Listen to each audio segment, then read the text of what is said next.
Hello friend, সবাই কেমন আছো? আশা করি ভালো আছো। আমি সুস্থ আছো, আমিও ভালো আছি, সুস্থ আছি। এবং আজকে আর একটা ব্লগ নিয়ে চলে এলাম। দেখতে পাচ্ছ আজকে দোকানে বানাবো স্যান্ডউইচ।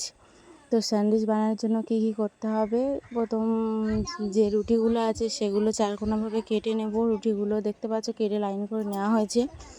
নেওয়ার পরে ওর সঙ্গে যেমন আলু মাখা হয়, সিদ্ধ আলু, তাতে লবণ, ঝাল অল্প, ভাজা লঙ্কা, জিরের গুঁড়ো, ভাজা যে মশলাগুলো থাকে সেগুলো দিয়ে ভালো করে আলুটা মেখে নেব। নিয়ে ওর পিঠেতে লাগিয়ে দেবো আলুগুলো দিয়ে, আর এক পিঠ রুটি ও পিঠেতে দিয়ে দেবো। দিয়ে সম্পূর্ণভাবে রুটিগুলো তৈরি করে নিয়েছি। এবার বেসনটা ভালো করে ফেটে নেব, হালকা হলুদ আর একটু লবণ দিয়ে বেসনটা ভালো করে ফেটে নেবো। আর হালকা একটু খাওয়ার সোঁটা দিয়ে ভালো করে, দেখেছো বেসনটা আমি ভালো করে ফেটে নিয়েছি।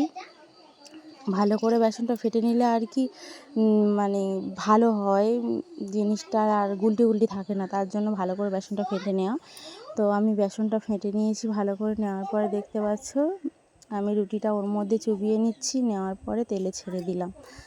এইভাবে পুরো সব স্যান্ডউইচগুলো বানিয়ে নেব। তোমাদের যদি ভালো লাগে তোমরা বাড়িতেও ট্রাই করতে পারো। স্যান্ডউইচটা খেতে খুব সুন্দর। এখনকার বাচ্চারা স্যান্ডউইচটা বেশি পছন্দ করে, তাদের জন্য ঝাল কম দিলে হবে। এখন প্রত্যেক বাচ্চারা স্যান্ডউইচটা খেতে ভালোবাসে, তাই বাচ্চাদের জন্য তোমরাও বাড়িতে বানাতে পারো। এই জিনিসটা টিফিন করে বাচ্চাদের দিতেও পারো, কোনো খারাপ কিছু এটা নয়। তো আমি দোকানের জন্য ভাজছি, স্যান্ডউইচটা সম্পূর্ণ ভেজে নেব। আর ভিডিওটা ভালো লাগলে প্লিজ লাইক, কমেন্ট, শেয়ার এবং সাবস্ক্রাইব করে দিও।